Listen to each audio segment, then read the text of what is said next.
Hi mga kaibon! Welcome back po sa channel natin, Ibon at Iba pa. Sa mga hindi pa po wala nakasubscribe dyan, ano pang hinihintay nyo? Subscribe na po kayo at syempre pakihit na rin po yung notification bell para updated po kayo sa mga bagong video na ina-upload natin every week mga kaibon.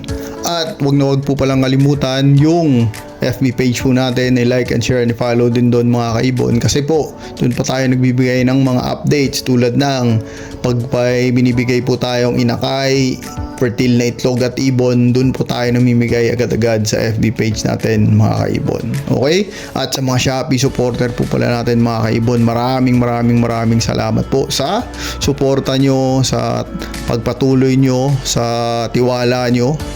Maraming salamat po. At yung YouTube pala natin, may link na po dyan sa Shopee natin, kaya sobrang dali na po mag-order sa shop natin mga kaibon. Okay?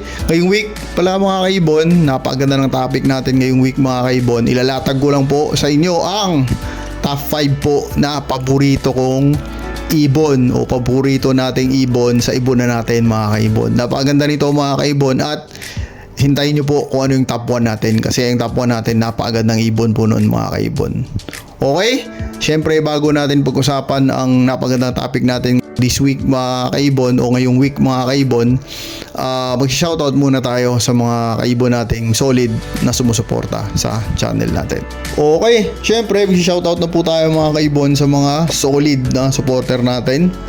At syempre, unang-una sa lahat, i-shoutout po natin si PBSM Birds Incorporated, Sir Ricky Lennon, Aldrin Martinez, Dan Catian, Antolin Avery, Silverio Magbanwa, Eli Sarmiento ng Pampanga, Angelo Villena ng Cabanatuan, Emil Brian Rivera, Jobert Casal JTV, Redin Bautista, Rolly Villegas, Babaero Line ng Nueva Ecija.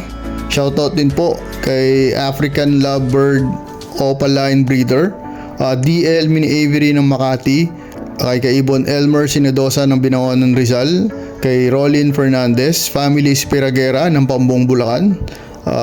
God bless po sa pamilya nyo. Kay Kaibon Silan _ Katie ng San Mateo Rizal, Sarge Force kay Eric Magbanwa ng Tanay Rizal, Paps Ibunan ng Porac Pampanga, Jaydeth Ibunan ng Taguig Guadalupe, Jojo Go ng Muntinlupa, Makahaon sa Utang Mini Avery ng Rizal, kay Redin Bautista, J. Case Mini Avery, kay Azalia Hart Mini Avery ng Nueva Ecija, at kay Kaibon ENC Mini Avery ng Gapan, Nueva Ecija din po yan mga kaibon. Maraming salamat po sa suporta nyo mga kaibon. Okay, ngayon syempre mga kaibon, pag-uusapan na natin yung napakagandang topic natin.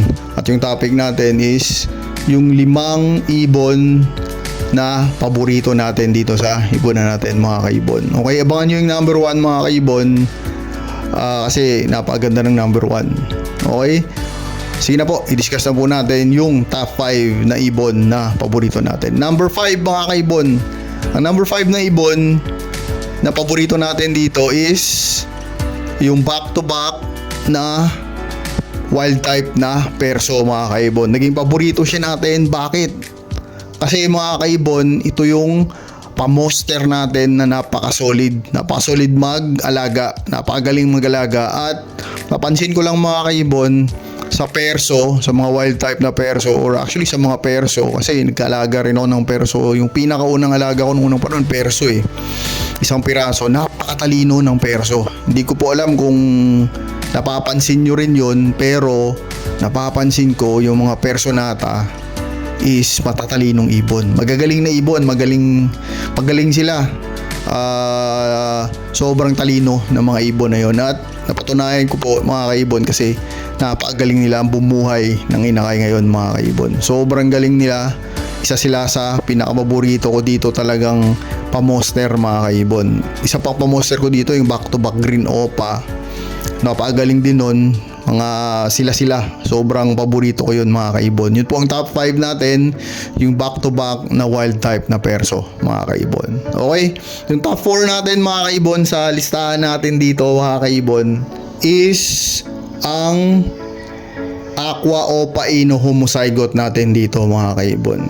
Kasi Bakit natin naging paborito to mga kaibon? Kasi ang hirap din nito magpalabas mga kaibon. Sobrang hirap magpalabas nito mga kaibon kasi nga po kahit yung parents is back to back, aqua o paino pa yan, 25% lang po yung makakasure ka na magkakaroon ka ng aqua o paino homozygote mga kaibon. At napakahirap din buhayin mga kaibon ng ibon na to. Kaya isa sa paborito po natin to at napakaganda rin talaga mga kaibon. Kasi kung ikukumpara mo lang sa normal na aqua o paino, ang layo lang po ng itsura ng aqua o paino homozygote. Magkalayo po ang itsura nila mga kaibon. Okay, ang hirap po talaga magbuhay nito. At sa awa ng Diyos, meron nga po tayo dyan at baka pagka na DNA na yan, i-share din natin yan, i-out din natin yan sa gustong kumuha ng ibon na yan mga kaibon. Okay? Yan po yung pang-apat natin is aqua o paino homozygote. Napakahirap buhayin at napakagandang ibon. Bihira. Okay mga kaibon, ang top 3 na ibon na paborito natin dito sa ibon na natin mga kaibon is ito po, yung ibon na to may value talaga to, sentimental value sa atin kasi po ito po yung natira o ito po yung mga naiwan, isa sa mga naiwang inakay ng palid natin.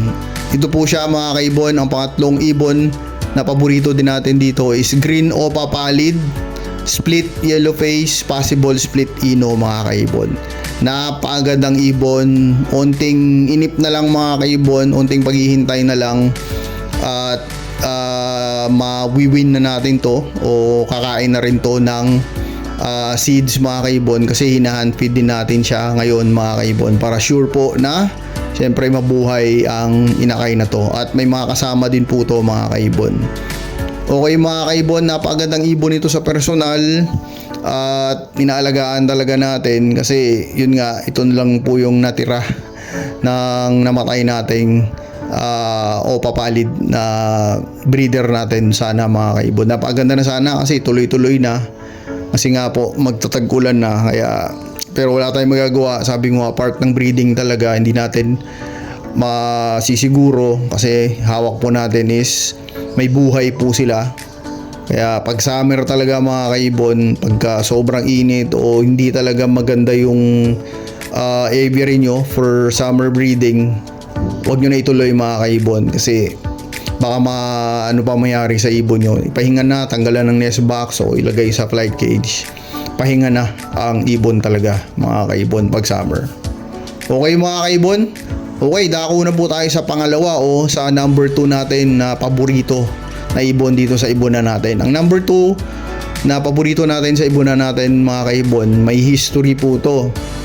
Kasi ito pong ibon na to, ito po yung ibon na sobrang tagal ko hinand-feed mga kaibon. Sa sobrang tagal, umabot na ng 6 months.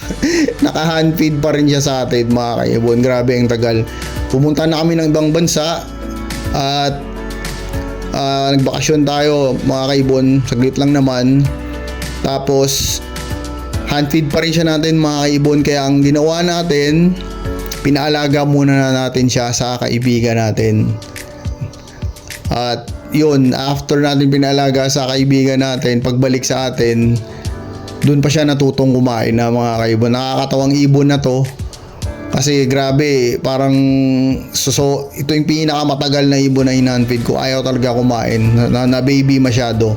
At yung ibon na to is, ito nga po siya, YF o paino mga kaibon. Mahirap din buhayin at sayang din mga kaibon pagka anong nangyari sa kanya pag namatay siya o kung ano man mangyari sa kanya kasi yun nga po hindi natin siya pwedeng dalhin kung lalo na sa ibang bansa pero kung dito lang locally kaya natin siya dalhin, wala pong problema yan mga kaibon. Kaya ito siyang naging number 2 natin kasi napakatagal niya i-handfeed, sobrang tagal talaga. Natatawa nga ako mga kaibon kung bakit ayaw niya talaga kumain. Pero yun nga po, nung nilipat siya natin sa kaibigan natin, nung binalik, sa awa ng Diyos, natuto din siyang kumain ng seeds mga kaibon. Siya po yung number 2 natin. Okay? At yung pinaka-paborito natin dito sa ibonan natin mga kaibon, yung number 1 natin mga kaibon dito, ito po yung ibon na to. Sobrang tagal na din sa amin mga kaibon. Siguro magti 3 years na rin siguro sa amin tong ibon na to. Kasi siya yung pinaka-paborito natin mga kaibon. Ito po yung ibon na to is yung hand feed din po natin mga kaibon. Ang pangalan niya po si Mango. In-hand feed po siya ng anak ko, ng misis natin, tsaka ako, in-hand feed siya naming tatlo.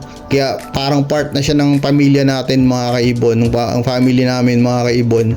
Ito po yung ibon na to, si Mango, siya po yung number 1 natin. Pinapakawalan namin to mga kaibon dito sa subdivision sa amin. 3 beses po yan pinakawalan dito mga kaibon. Umiikot-ikot yun sa subdivision namin, tapos maya-maya uuwi, babalik siya mga kaibon. Kaya nakakatuwa tong ibon na to. Kahit hanggang ngayon, kilala pa rin tayo mga kaibon. Actually, ginawa siya nating pamoster din mga kaibon kasi napakagaling din bumuhay. Actually, pag pupunta tayo sa kanya, lumalapit pa rin talaga siya.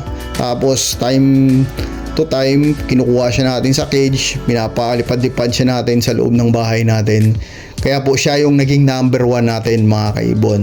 Kung mapapansin nyo yung mga kaibon, yung mga paborito nating ibon dito, hindi lang po tungkol sa halaga nila o sa value nila mga kaibon. Kung napapansin nyo, ito po yung top 5 natin, may istorya po sila. May historical value po sila, may halaga po sila sa atin kasi naging parte po sila ng pag-iibon natin o naging parte po sila ng buhay natin mga kaibon. Okay? Kung meron din po kayong top 5 o top 10 na paboritong ibon sa ibonan nyo mga kaibon, pa-share o pa-comment down below mga kaibon at bakit sila naging paborito nyo ding ibon mga kaibon. Okay? Sana po nag-enjoy po kayo sa napakagandang topic natin ngayong week ito mga kaibon. God bless po sa pamilya nyo. God bless po sa lahat ng minamahal nyo sa buhay. See you next time po. Maraming salamat. Ibon iba pa. Paalam mga kaibon.